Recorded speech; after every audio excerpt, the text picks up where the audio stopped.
किया करते थे। उनके दरवाजे पर से कोई निराश नहीं जाता था। वह हर गुरुवार का व्रत तथा पूजन करता और धीरे गरीब की सहायता करते, किंतु यह बातें उनकी रानी को अच्छी नहीं लगती। ना वह व्रत करती, ना किसी को एक पाई दान में देती। हाँ, ऐसा राजा को करने से मना अवश्य करती थी। एक दिन की बात है, राजा शिकार खेलने जंगल में गए थे। घर पर रानी और उसकी दासी थी। उस समय देवगुरु बृहस्पति जी साधु का रूप धारण कर उस राजा के दरवाजे पर भिक्षा मांगने गए तो रानी कहने लगी, हे साधु महाराज, मैं इस दान और पुण्य से बहुत तंग आ गई हूँ। मुझसे तो घर का ही कार्य समाप्त नहीं होता। इस काम के लिए तो मेरे पतिदेव ही बहुत हैं। अब आप इस प्रकार की कृपा करें कि यह सब धन आदि नष्ट हो जावे तथा मैं सुख से सो सकूं। साधु बोले, तुम तो बड़ी विचित्र हो देवी। साधु बोले, देवी तुम तो बड़ी विचित्र हो। संतान धन से कोई दुखी नहीं होता, इसको तो सभी चाहते हैं। पापी भी पुत्र एवं धन की इच्छा रखता है। अगर आपके पास धन है तो भूखे मनुष्य को भोजन एवं पानी की प्याऊ लगवाओ। ब्राह्मणों को दान दो। धर्मशाला, कुआं, तालाब, बावड़ी, बाग, बगीचा आदि का निर्माण कराओ। निर्धन मनुष्य की कुंवारी कन्याओं का विवाह करवाओ। अनेकों यज्ञादि धर्म कार्य इस प्रकार के कर्मों से करने से तुम्हारा कुल, तुम्हारा नाम लोक प्रसिद्ध लोक में अंत में स्वर्ग की प्राप्ति होगी। किंतु वह रानी इन बातों से खुश ना हुई। वह बोली, महाराज, मुझे ऐसे धन की आवश्यकता नहीं है जिसका मैं और अन्य मनुष्य को दान दूं तथा जिसको रखने उठाने में मेरा सब समय बर्बाद हो। साधु ने कहा, हे देवी, यदि तुम्हारी ऐसी इच्छा है तो मैं तुम्हें कहता हूँ वैसा ही करो। बृहस्पतिवार के दिन घर को पोत कर अपने सिर के बालों को धोते हुए स्नान करना। राजा से कहना वह हजामत बनवावे। भोजन में मांस मदिरा आदि खावे। कपड़े धोबी को धुलने को दे। इस प्रकार 7 गुरुवार तक ही तुम्हारा सब धन नष्ट हो जाएगा। ऐसा कहकर साधु चले गए। रानी ने साधु के बताए वचन के अनुसार वैसा ही किया। 3 बृहस्पतिवार बीतते ही उनका संपूर्ण धन नष्ट हो गया। भोजन के लिए वे दोनों बड़े भूखे तरसने लगे। संसार के सभी रोगों से घिर गए। तब राजा ने रानी से कहा, तुम यहीं पर रहो, मैं दूसरे देश को जाता हूँ, क्योंकि यहाँ पर मुझे सभी जानते हैं, इसलिए कोई कार्य भी नहीं कर सकता। ऐसा कह राजा परदेश चला गया। वहाँ जंगल में लकड़ी काट कर शहर में बेचकर जीवन व्यतीत करने लगा। इधर राजा के घर रानी और दासी बड़ी दुखी हो गई। वे किसी दिन बिना भोजन ही जल पीकर रह जाती। एक बार जब रानी और दासी को 7 रोज बिना भोजन के व्यतीत हो गए, तब रानी ने अपनी दासी से कहा, हे दासी, यहाँ पास के नगर में मेरी बहन रहती है। वह बड़ी धनवान है, तो उसके पास जा, वहाँ से 5 सेर बेझर मांग कर ला, जिससे कुछ समय के लिए गुजारा हो जावे। रानी की आज्ञा मानकर दासी उसकी बहन के पास गई। रानी की बहन उस समय पूजा कर रही थी। उस रोज बृहस्पतिवार का दिन था।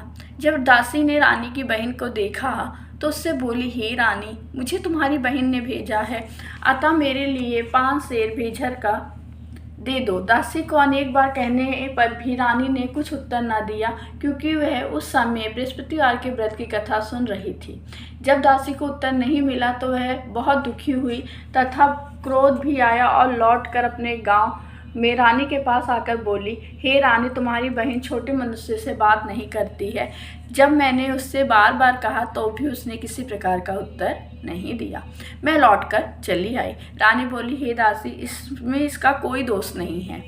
जब बुरे दिन आते हैं तो कोई सहारा नहीं देता है। अच्छे और बुरे का पता आपातकाल में ही लगता है। जैसे ईश्वर की इच्छा होगी वही होगा।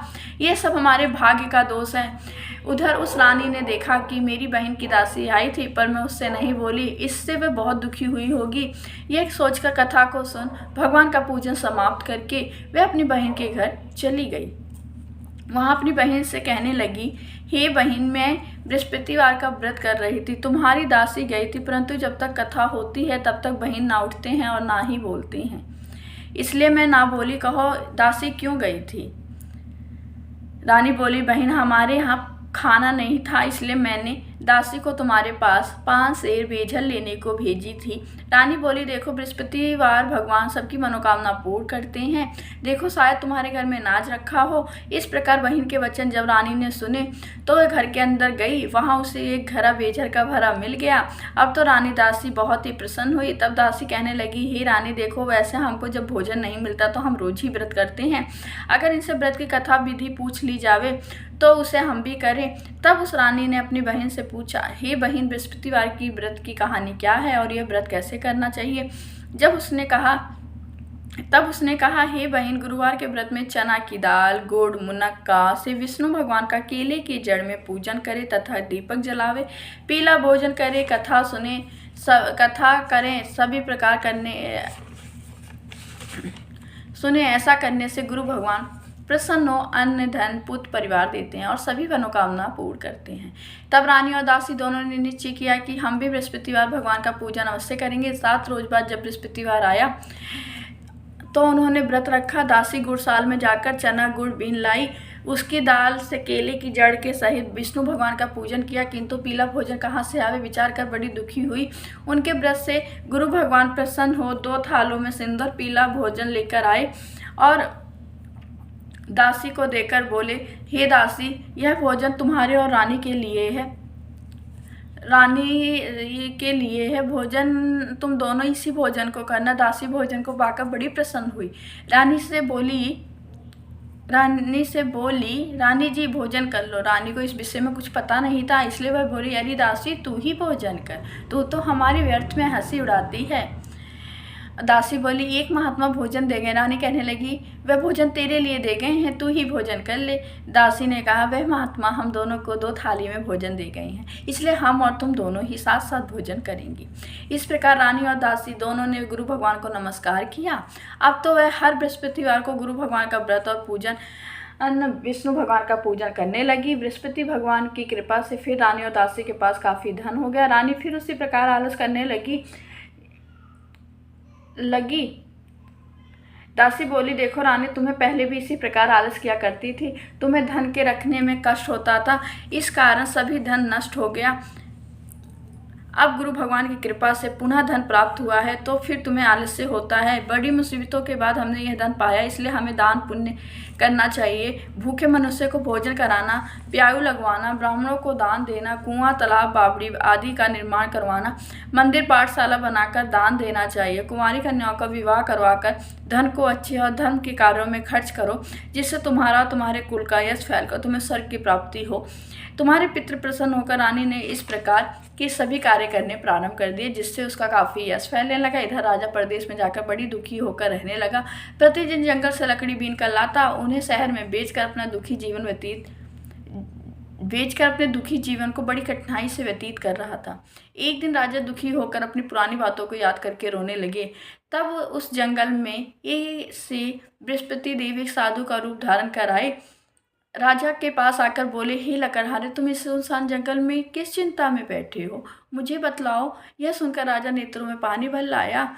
साधु की वंदना कर बोला, हे प्रभु, आप सब कुछ जानने वाले हो। इतना क्या साधु की हो, संपूर्ण कथा बतला दी। महात्मा स्वभाव से ही दयालु होते हैं। बोले, हे राजा, तुम्हारी स्त्री ने बृहस्पति देव का अपराध किया था, जिस कारण तुम्हारी यह दशा हुई है।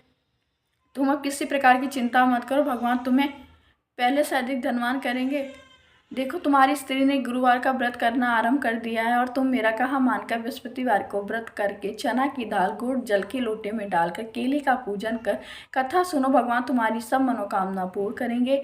साधु को प्रसन्न देखकर राजा बोले, हे प्रभु, मुझे लकड़ी बेचकर इतना पैसा नहीं मिलता जिसके भोजन करने के उपरांत मैं कुछ बचा सकूं। मैंने रात्रि में स्वप्न में अपनी रानी को व्याकुल देखा। मेरे पास कुछ भी नहीं है जिससे मैं उसकी खबर मंगा सकूं, और फिर मैं कौन सी कथा सुनूं, यह सब मुझको कुछ भी मालूम नहीं है। साधु ने कहा, हे राजा, तुम किसी बात की चिंता मत करो। बृहस्पतिवार के दिन रोजाना की तरह लकड़ियां लेकर शहर जाओ। तुमको उस दिन से और रोज से 2 गुना धन प्राप्त होगा, जिससे तुम भली प्रकार भोजन कर बृहस्पति देव की पूजा का सामान भी ला सकोगे। बृहस्पतिवार की कथा इस प्रकार से है। प्राचीन काल में एक बहुत ही निर्धन ब्राह्मण था। उसकी कोई संतान नहीं थी।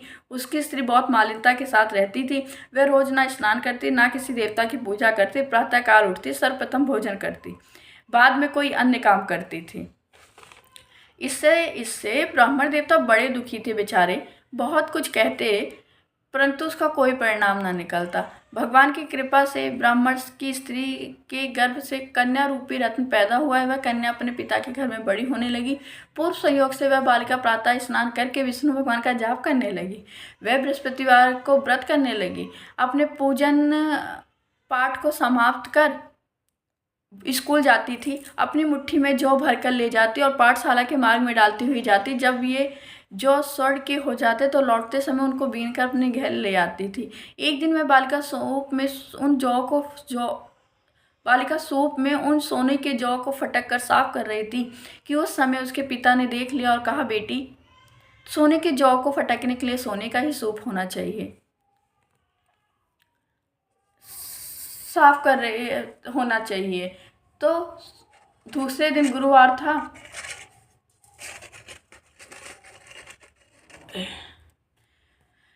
इस कन्या ने व्रत रखा और बृहस्पति देव से व्रत प्रार्थना करके कहने लगी, प्रभु, मैंने आपकी पूजा सच्चे मन से की हो तो मेरे लिए सोने का सूप दे दें। बृहस्पति देव ने उसकी प्रार्थना स्वीकार कर ली। रोजाना की तरह वह कन्या जौ फैलाती हुई जाने लगी। जब लौटकर जौ बीन ही रही थी कि उसे वहीं सोने का बृहस्पति देव की कृपा से वहीं सोने का सूप भी मिल गया। उसे वह घर ले आई, उससे वह जौ साफ करने लगी, परंतु उसकी माँ का वही ढंग रहा। एक दिन की बात है कि वह कन्या सोने के सूप में सोने के जौ को साफ कर रही थी। उस समय उस राज्य का राजपूत वहां होकर निकला। वह इस कन्या के रूप और कार्य को देखकर मोहित हो गया और अपने महल में जाकर भोजन तथा जल त्याग उदास हो गए, लेट गया। राजा इस समाचार को पाकर अपने प्रधानमंत्रियों के साथ उसके पास गए। बोले, बेटा, तुम्हें किस बात का कष्ट है? किसी ने तुम्हारा अपमान किया और अथवा और कोई कारण है, सो कहो, मैं वही कार्य करूंगी जिससे तुम्हें प्रसन्नता हो। अपने पिता की बात सुन वह बोला, मुझे आपकी कृपा से किसी बात का दुख नहीं है और ना ही किसी ने मेरा अपमान किया है, परंतु मैं उस लड़की के साथ विवाह करना चाहता हूँ जो सोने के सूप में सोने के जौ को साफ कर रही थी। राजा यह सुनकर आश्चर्य में पड़ गया और बोला, बेटा, इस प्रकार की कन्या का पता तो तुम ही लगा पाओगे। मैं उसके साथ तेरा विवाह अवश्य ही करा दूंगा। राजकुमार ने राजा को उस लड़की के घर का पता बतला दिया। तब मंत्री उस लड़की के घर गए और ब्राह्मण को राजा का कहा सभी हाल बतला दिया। ब्राह्मण देवता राजकुमार के साथ अपनी कन्या का विवाह करने के लिए तैयार हो गए। विधि विधान के अनुसार ब्राह्मण की कन्या का विवाह राजकुमार के साथ हो गया। कन्या के घर जाते के पहले भांति उस ब्राह्मण देवता के घर में गरीबी का निवास हो गया।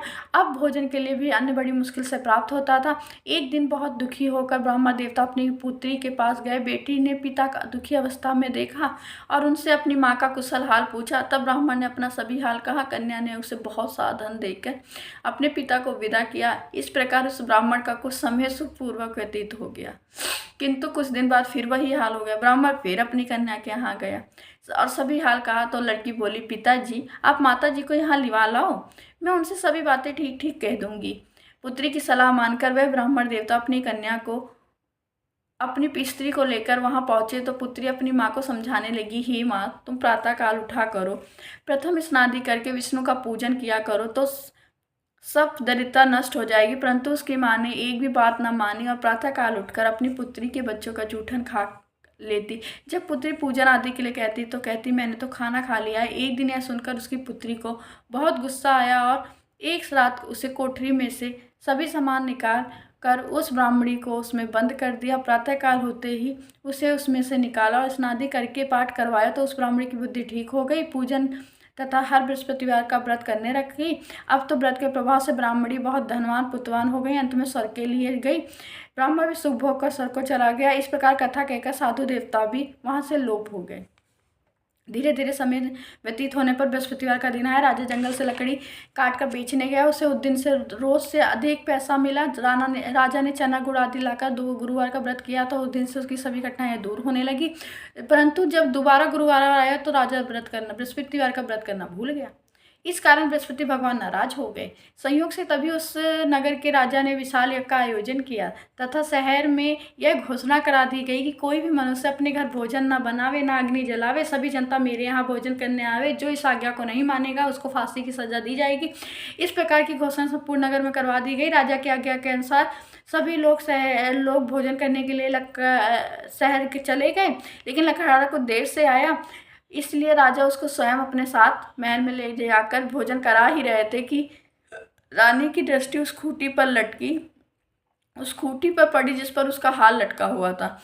वह वहां दिखाई नहीं दिया। रानी ने निश्चय किया कि मेरा हार इस मनुष्य ने चुरा लिया। उसी समय पुलिस को बुलाकर उसको जेल खाने में डलवा दिया। जब राजा लकड़हारा जेल खाने में पड़ गया और बड़ा दुखी होकर विचार करने लगा कि जाने किस पूर्व जन्म के कर्म से मेरे लिए दुख प्राप्त हुआ है, उसी साधु को याद करके करने लगा जो जंगल में मिला था। उसी समय तत्काल बृहस्पति देव साधु का रूप धारण करके प्रकट हुए। उसकी दशा देखकर कहने लगे, अरे मुक्त, तूने बृहस्पति देवता की कथा नहीं की, इस कारण तेरे लिए यह दुख हुआ है।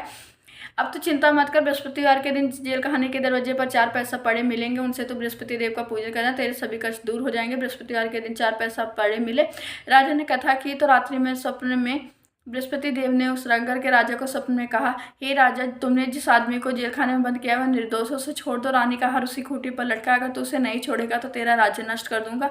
इस प्रकार के रात्रि के स्वप्न को देखकर राजा प्रातःकाल उठा और खूंटी पर हार को देखकर लकड़हारे को बुलाकर क्षमा मांगी तथा राजा के योग सुंदर आभूषण देकर विदा किया तथा गुरुदेव की आज्ञा के अनुसार राजा प्रदेश में बृहस्पतिवार का व्रत करते हुए आनंद पूर्वक रहने लगा। अब एक दिन रानी और दासी विचार करने लगी कि न जाने राजा किस प्रकार से हैं, उनकी कोई खबर नहीं मिल रही है।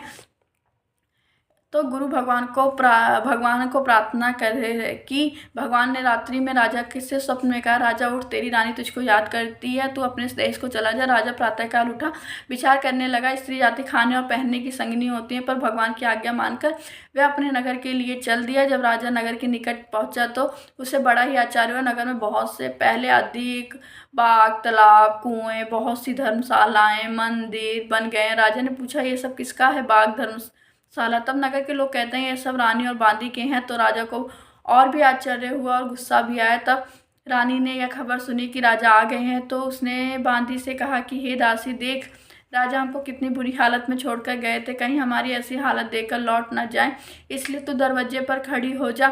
आज्ञा अनुसार दासी दरवाजे पर खड़ी हो गई। जब राजा आए तब उन्हें लिवा कर लाई। तब राजा ने क्रोध करके अपनी तलवार निकाल आई। पूछने लगे, बताओ तुम्हें ये सब धन कैसे प्राप्त हुआ है? तब रानी ने कहा, यह सब धन हमें बृहस्पति देव के प्रभाव से प्राप्त हुआ है। यह सुन राजा ने निश्चय किया कि 7 रोज बाद तो बृहस्पति देव का पूजन करते हैं, परंतु अब मैं रोजाना 3 बार कथा कहा करूंगा और रोज ही व्रत करूंगा। अब हर समय राजा के दुपट्टे में चना की दाल बंधी रहती थी। दिन में 3 बार कथा कहता। एक दिन राजा ने विचार किया, चलो अपनी बहन के यहाँ हो जाए। इस प्रकार निश्चय कर राजा घोड़े पर सवार होकर अपनी बहन के यहाँ चलने लगा। मार्ग में उसे एक देखा कि कुछ आदमी एक मुर्दे को लिए जा रहे थे। राजा उनसे कहने लगा, अरे भैया, मेरी बृहस्पतिवार की कथा सुन लो। वे बोले, हमारा तो आदमी मर गया, इसको अपनी कथा की पड़ी है। परंतु कुछ आदमी बोले, अच्छा कहो, हम तुम्हारी बृहस्पतिवार की कथा सुनेंगे। राजा ने दाल निकाली। जब कथा आधी होने को आई तो मुर्दा हिलने लगा, लेकिन जब कथा समाप्त होने को आई तो मुर्दा राम राम कहते हुए खड़ा हो गया। आगे मार्ग में उसे एक किसान खेत में हल चलाता राजा ने उससे देखा और बोला, अरे भैया, मेरी बृहस्पतिवार की कथा सुन लो। किसान बोला, जब तक मैं तेरी कथा सुनूंगा तब तक 4 हरैया जोत लूंगा, जा चल यहाँ से। राजा चलने लगा। राजा आगे चलने लगा। राजा के हटते ही बैल खड़ा हो गया, गिर गया, पेट में दर्द होने लगा। उस समय उसकी माँ रोटी लेकर आई थी। यह देखा तो उसने अपने पुत्र से सारा हाल पूछा तो उस बेटे ने सब हाल कह दिया। बुढ़िया दौड़ी दौड़ी उस घुड़सवार के पास गई और उससे बोली, मैं आपकी कथा सुनूंगी, तुम कहो तथा मेरे खेत पर चलकर कहो। राजा ने बुढ़िया के खेत पर कहानी कही, जिससे वह बैल उठकर खड़े हुए और किसान के पेट का दर्द भी बंद हो गया। और राजा ने अपनी बहन के यहाँ कुशलपूर्वक पहुंच गया। बहन ने भाई की खूब मेहमानी की। दूसरे दिन प्रातःकाल राजा ने अपनी बहन से कहा कि ऐसा कोई मनुष्य है जिसने भोजन न किया है, वह मेरी बृहस्पतिवार की कथा सुन ले। बहन बोली, हे भैया, यह देश ऐसा है कि सर्वप्रथम यहाँ सभी लोग भोजन करते हैं। अगर कोई पड़ोस में हो तो मैं देखा हूँ। ऐसा कह देखने गई, लेकिन कोई व्यक्ति बिना भोजन किए नहीं मिला। केवल एक कुम्हार मिला जिसका लड़का बीमार था। उसके यहाँ 3 रोज से किसी ने भी भोजन नहीं किया था। रानी ने अपनी भाई की कथा सुनने के लिए कुम्हार से कहा। वह तैयार हो गया। राजा ने वहां जाकर बृहस्पतिवार की कथा कही, जिससे सुनकर कुम्हार का लड़का ठीक हो गया। अब तो राजा की प्रशंसा होने लगी। एक दिन राजा ने अपनी बहन से कहा, हे बहन, हम घर के लिए जाएंगे, तुम ही तैयार हो जाओ। यह बात बहन ने अपनी सास से कही। सास बोली, तेरे भाई की कोई संतान नहीं है, अतः तू बिना बच्चों के जाना। बहन ने भैया से यह बातें कही। राजा बोला, जब हम कोई बालक नहीं चलेगा तो तुम चलकर क्या करोगी? बड़े दुखी मन से राजा अपने नगर को लौटा और रानी से कहने लगा, हम संतानहीन हैं, हमारा मुख देखने को धन नहीं है और कुछ आदि भोजन नहीं किया। रानी बोली, हे प्रभु, बृहस्पति देव हमें सब कुछ दिया है, वह हमें संतान अवश्य देंगे। उसी रात्रि में बृहस्पति देव ने राजा से स्वप्न में कहा, हे राजा, उठ, सभी सोच त्याग दे, तेरी रानी के गर्भ है। राजा को बड़ी प्रसन्नता हुई। 9वें महीने उसके पुत्र पैदा हुए। समाचार सुनकर बहन बहुत खुश हुई, बधाई लेकर आई, अपने भाई के यहाँ आई। तब रानी ने कहा, बुलाने पर नहीं आई, बिन बुलाए आई। ननद बोली, भाभी, मैं इस प्रकार न कहती तो तुम्हें संतान कैसे प्राप्त होती? बृहस्पति देव ऐसे ही हैं जैसे जिनके मन की कामनाएं होती हैं। हैं वे सभी को पूर्ण करते हैं। जो भावना से प्रेम पूर्वक बृहस्पतिवार का व्रत करके उनकी कथा को सुनता अथवा सुनाता है, उसकी बृहस्पति देव उसकी सभी मनोकामना पूर्ण करते हैं। बोलो बृहस्पति भगवान की जय। तो सब लोग, ये पूरी बृहस्पति भगवान की कथा है, आप लोग सब जरूर इस वीडियो को देखना।